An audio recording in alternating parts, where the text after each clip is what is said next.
यह कथा वृंदावन और बरसाना से जुड़ी हुई है, जहां राधा रानी का जन्म हुआ था। बहुत समय पहले बरसाना में वृषभानु नाम के एक राजा अपनी पत्नी कीर्तिदा के साथ रहते थे। वे बहुत धर्मात्मा और सज्जन थे, लेकिन उनकी कोई संतान नहीं थी। इस कारण वे हमेशा दुखी रहते थे।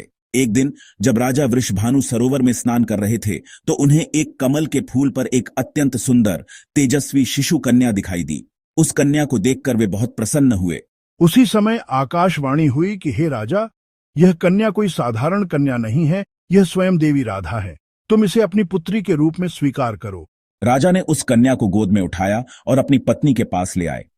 रानी कीर्तिदा उस कन्या को देखकर बहुत खुश हुई, लेकिन उन्होंने पाया कि वह आंखें नहीं खोल रही थीं।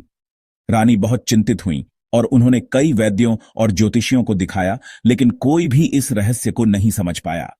कुछ दिनों बाद जब माता यशोदा श्री कृष्ण को लेकर राधा रानी से मिलने आई, जैसे ही बालक कृष्ण ने राधा को छुआ, राधा रानी ने अपनी आंखें खोली। उन्होंने पहली बार अपनी आंखें सिर्फ और सिर्फ भगवान कृष्ण को देखने के लिए खोली थीं। इस घटना के बाद राधा रानी को उनके माता पिता ने बहुत प्रेम से पाला। यह माना जाता है कि राधा रानी भगवान कृष्ण की ह्लादिनी शक्ति, आध्यात्मिक ऊर्जा का साक्षात स्वरूप हैं और उनका जन्म जन्माष्टमी के 15 दिन बाद हुआ था।